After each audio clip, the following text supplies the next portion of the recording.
दोस्तों, आप सभी के लिए जय श्री कृष्ण, जय माता दी।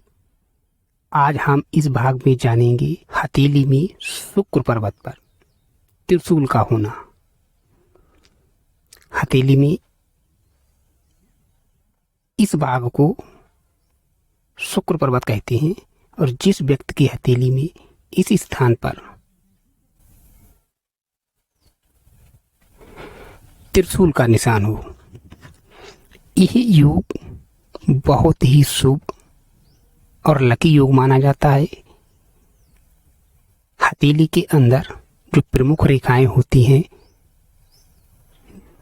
जीवन रेखा, भाग्य रेखा, मस्तिष्क रेखा, हृदय रेखा, तो ये जो प्रमुख रेखाएं होती हैं, ये रेखाएं आपको सभी व्यक्ति की हथेली में लगभग देखने को मिलेंगी। लेकिन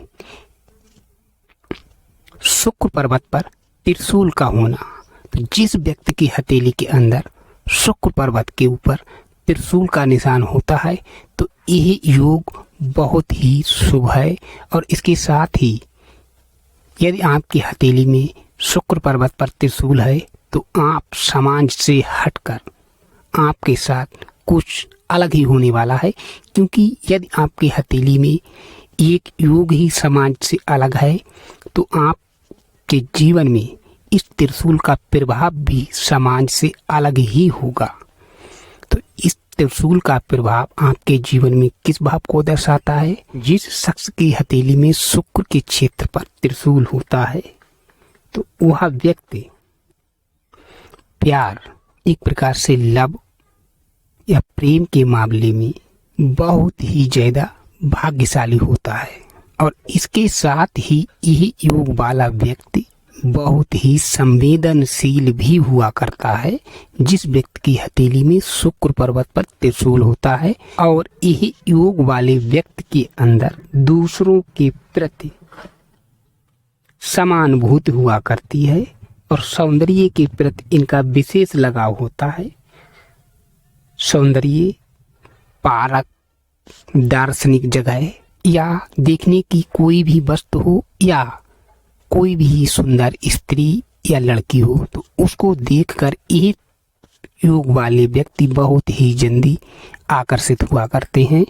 इसके बाद जिस व्यक्ति की हथेली के अंदर शुक्र पर्वत पर त्रिशूल ना हो, इसके अतिरिक्त दूसरे योग में हथेली के अंदर बृहस्पति पर्वत, इस भाग को बृहस्पति पर्वत कहते हैं।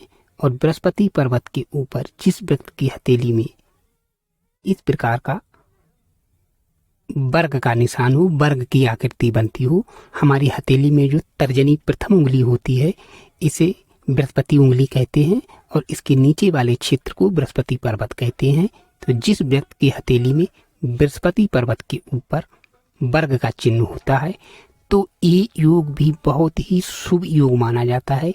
कहते हैं ज्योतिष शास्त्र के अनुसार ये योग, ये वर्ग का चिन्ह सभी व्यक्ति की हथेली में नहीं देखने को मिलेगा। और जिस व्यक्ति की हथेली में ये वर्ग का निशान होता है, तो वह व्यक्ति समाज से अलग ही होता है और इसका प्रभाव भी आपके जीवन में सबसे अलग ही होगा। और जब इसका प्रभाव भी सबसे अलग होगा, तो आपका भाग्य भी सभी से अलग होगा। तो जिस व्यक्ति की हथेली में बृहस्पति पर्वत के ऊपर वर्ग का निशान होता है, वह व्यक्ति बहुत ही भाग्यशाली माना जाता है। और इसके साथ ही यदि दाहिनी हथेली और बाईं हथेली, दोनों हथेलियों में बृहस्पति पर्वत के ऊपर यही वर्ग का निशान हो, तो इसमें योग बदल जाता है। दोनों हथेलियों में बृहस्पति पर्वत के ऊपर वर्ग का चिन्ह आपके जीवन में इस भाव को दर्शाता है। इस प्रकार का व्यक्ति सर्व प्रकार के सुख को भोगने वाला और ऐश्वर्यशाली होता है।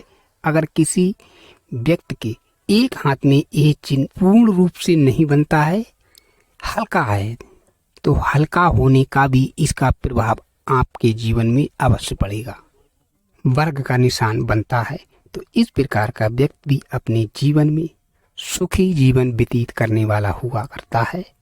यदि यह योग केवल एक हाथ में हो और दाहिनी हथेली में हो, तो इसका प्रभाव अधिक पड़ता है। यह चिन्ह भी परिवर्तनशील है। जब आपका सुख का समय बीत जाने पर यह निशान जो वर्ग का चिन्ह आपकी हथेली में बना है ये स्वतः ही अपने आप समाप्त हो जाएगा। जैसे हथेली में रेखाएं सदैव रहती हैं, लेकिन जो शुभ योग होते हैं वह शुभ योग हर समय नहीं रहते हैं। सुख और ऐश्वर्यशाली आपका जीवन रहेगा, तभी तक ये वर्ग का निशान आपकी हथेली में रहेगा। और सुख का समय समाप्त होने के बाद यह निशान प्रायः लुप्त हो जाया करता है। और जब तक ये व्यक्ति की हथेली के अंदर वर्ग का निशान रहता है, तब तक ये वर्ग का निशान जिस प्रकार से व्यक्ति अपने घर के अंदर रहकर सुरक्षित हुआ करता है, उसी प्रकार से ये वर्ग का निशान भी व्यक्ति की रक्षा किया करता है। सड़क दुर्घटना या चलते समय सड़क पर किसी प्रकार की चोट लगना, अचानक से कोई भी आपके साथ अशुभ घटना घटित नहीं होगी। ये वर्ग एक प्रकार से आपके जीवन में दैव योग से होने वाली रक्षा के बारे में भी दर्शाता है। इसके बाद जिस व्यक्ति की हथेली के अंदर जीवन रेखा के पास से कोई प्रभावी रेखा निकले और सीधा हृदय रेखा और मस्तिष्क रेखा दोनों रेखाओं को क्रॉस करती हुई हृदय रेखा के आगे तक जाए, ये रेखाएं 4 होती हैं, लेकिन सभी व्यक्ति की हथेली में ये 4 रेखाएं आपको देखने को नहीं मिलेंगी इस प्रकार से।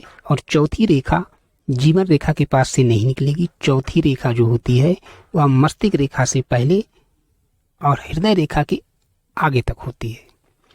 तो जिस शख्स की हथेली के अंदर इन 4 रेखाओं में से कोई भी एक रेखा हो, ये रेखा अमिट रेखा होती है, सदैव रहने वाली होती है। जिस प्रकार से हथेली में जीवन रेखा, भाग्य रेखा, हृदय रेखा, मस्तिष्क रेखा सदैव रहा करती है, उसी प्रकार से इन 4 रेखाओं में से कोई एक रेखा किसी भी स्थान पर हो सकती है, इस स्थान पर या इस स्थान पर। इन चारों में से इन चारों रेखाओं का प्रभाव एक ही रहता है। ये रेखा किसी भी स्थान पर हो, प्रभाव वही रहेगा। जिस व्यक्ति की हथेली के अंदर इन 4 रेखाओं में से कोई भी एक रेखा स्पष्ट रूप से हो, तो ये योग आपके जीवन में इस भाव को दर्शाता है। इस प्रकार का व्यक्ति अपने जीवन में, इस प्रकार के योग वाला व्यक्ति व्यवसाय करने में बहुत ही निपुण हुआ करता है। उसको व्यवसाय के बारे में बहुत ही नॉलेज हुआ करता है। जिस व्यक्ति की हथेली में जीवन रेखा के पास से कोई प्रभावी रेखा निकलकर और हृदय रेखा के आगे तक जाती है। और इसी के साथ आप सभी के लिए जय माता दी।